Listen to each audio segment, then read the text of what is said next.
ಕಾಂಗ್ರೆಸ್ ಪಕ್ಷ ಮಲ್ಲಿಕಾರ್ಜುನ್ ಖರ್ಗೆ ಸಾಹೇಬರು, ರಾಹುಲ್ ಗಾಂಧಿ ಅವರು, ಪ್ರಿಯಾಂಕಾ ಗಾಂಧಿ ಅವರು ಮತ್ತು ಸುಮಾರು 100ಕ್ಕೂ ಹೆಚ್ಚು ಪಾರ್ಲಿಮೆಂಟ್ ಮೆಂಬರ್ಸು, ನಾನು ಸತೀಶನ್ ನಾವೆಲ್ಲ ಸೇರಿ ಇವತ್ತು ಪ್ರಧಾನಮಂತ್ರಿ ಮನೆ ಮುಂದೆ ಪ್ರತಿಭಟನೆಯನ್ನು ಮಾಡ್ತಾ ಇದ್ದೇವೆ. ಭಾಳ ಸೌಮ್ಯವಾದ ಪ್ರತಿಭಟನೆ. ಇಲ್ಲಿ ಕೂತ್ಕೊಳ್ಳೋಕ್ಕೂ ಬಿಡ್ತಾ ಇಲ್ಲ, ಮಾತಾಡೋಕ್ಕೂ ಬಿಡ್ತಾ ಇಲ್ಲ, ಪ್ರತಿಭಟನೆಯನ್ನು ವ್ಯಕ್ತಪಡಿಸೋಕ್ಕೂ ಬಿಡ್ತಾ ಇಲ್ಲ.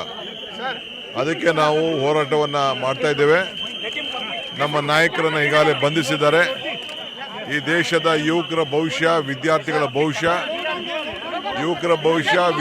ಭವಿಷ್ಯ ನಾವು ಕಾಪಾಡಬೇಕಾದ್ದು ನಮ್ಮ ಕರ್ತವ್ಯ. ಆ ದೃಷ್ಟಿಯಿಂದ ನಮ್ಮ ಹೋರಾಟ ಮುಂದುವರಿತದೆ. ಕರ್ನಾಟಕ ರಾಜ್ಯ ಮತ್ತು ಇಡೀ ರಾಷ್ಟ್ರದಲ್ಲಿ ಈ ಹೋರಾಟವನ್ನು ನಾವು ಮುಂದುವರಿಸ್ತೇವೆ.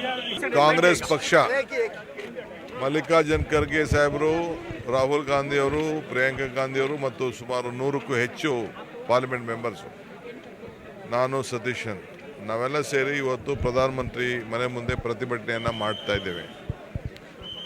ಭಾಳ ಸೌಮ್ಯವಾದ ಪ್ರತಿಭಟನೆ. ಇಲ್ಲಿ ಕೂತ್ಕೊಳ್ಳೋಕ್ಕೂ ಬಿಡ್ತಾ ಇಲ್ಲ, ಮಾತಾಡೋಕ್ಕೂ ಬಿಡ್ತಾ ಇಲ್ಲ, ಪ್ರತಿಭಟನೆಯನ್ನು ವ್ಯಕ್ತಪಡಿಸೋಕ್ಕೂ ಬಿಡ್ತಾ ಇಲ್ಲ. ಅದಕ್ಕೆ ನಾವು ಹೋರಾಟವನ್ನು ಮಾಡ್ತಾ ಇದ್ದೇವೆ. ನಮ್ಮ ನಾಯಕರನ್ನು ಈಗಾಗಲೇ ಬಂಧಿಸಿದ್ದಾರೆ. ಈ ದೇಶದ ಯುವಕರ ಭವಿಷ್ಯ, ವಿದ್ಯಾರ್ಥಿಗಳ ಭವಿಷ್ಯ ನಾವು ಕಾಪಾಡಬೇಕಾದ್ದು ನಮ್ಮ ಕರ್ತವ್ಯ. ಆ ದೃಷ್ಟಿಯಿಂದ ನಮ್ಮ ಹೋರಾಟ ಮುಂದುವರಿತದೆ. ಕರ್ನಾಟಕ ರಾಜ್ಯ ಮತ್ತು ಇಡೀ ರಾಷ್ಟ್ರದಲ್ಲಿ ಈ ಹೋರಾಟವನ್ನು ನಾವು ಮುಂದುವರಿಸ್ತೇವೆ.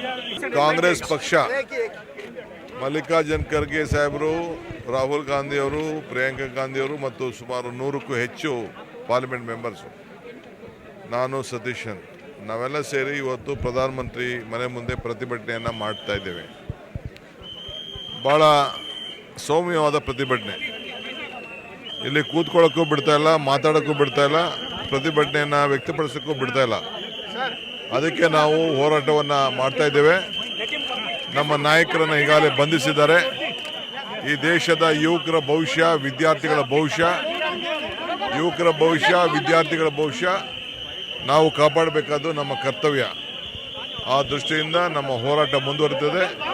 ಕರ್ನಾಟಕ ರಾಜ್ಯ ಮತ್ತು ಇಡೀ ರಾಷ್ಟ್ರದಲ್ಲಿ ಈ ಹೋರಾಟವನ್ನು ನಾವು ಮುಂದುವರಿಸ್ತೇವೆ.